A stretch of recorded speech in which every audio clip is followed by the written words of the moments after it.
We had a lot to talk about, but first, ow, not a doctor. You guys reading this?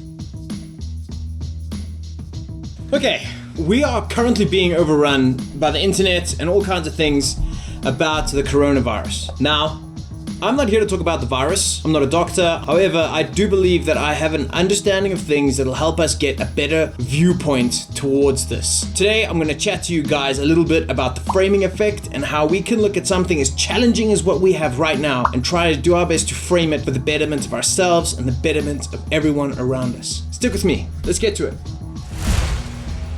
In 1989, studies confirmed the legitimacy of the framing effect. Two people by the name of Amos Tversky, I have no idea how to pronounce your name, bro, and Daniel Kahneman were trying to show that framing can influence the choices we make.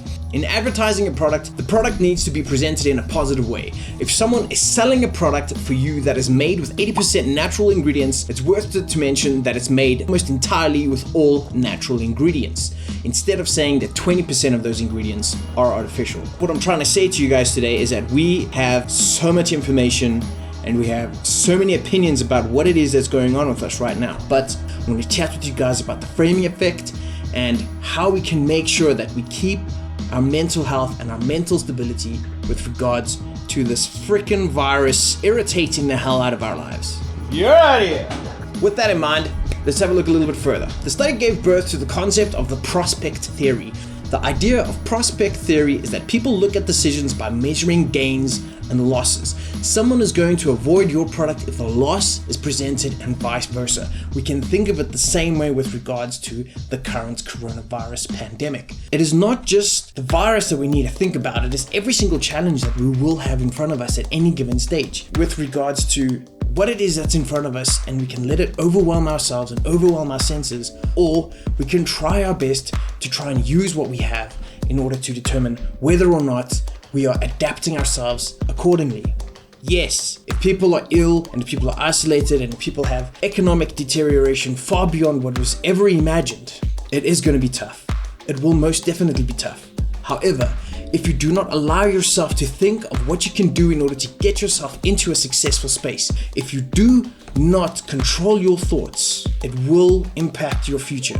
This is a temporary issue. We are in a temporary state. Think about it that way. It is temporary. Just power through, guys. Power through with me.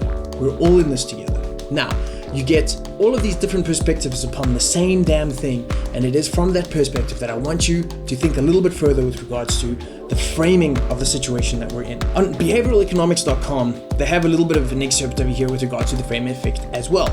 Choices can be presented in a way that highlights the positive or negative aspects of the same decision, leading to changes in their relative attractiveness. This technique was part of Tversky's and Kahneman's development of the prospect theory, which framed gambles in terms of losses and gains. Different types of framing approaches have been identified, including risky choice framing, that is, the risk of losing 10 out of 100 lives versus the opportunity of saving 90 of 100 lives. If you guys remember Spock, he's a little bit more focused on that as well. The greater good for the majority.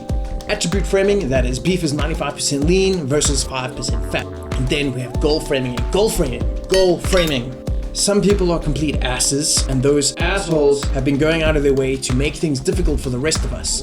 It is with that in mind as well that I want to explore the concept of understanding our own thoughts. Now, the coronavirus. We can either think of it as complete destruction to the world that we have, or we can look at it as a temporary setback, a challenge. And now we are presented with new challenges. With this in mind, we need to frame the thoughts that we have based upon everything that is presented to us. I am presenting to you the fact that you can decide how you want to react to this. You can let it destroy you and destroy the people around you, or you can try and do your best to build through the challenges that we have.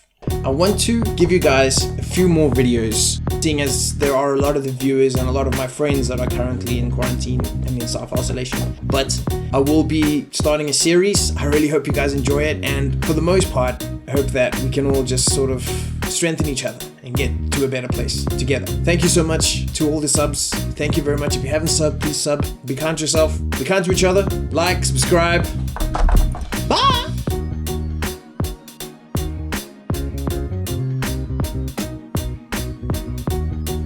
Assholes.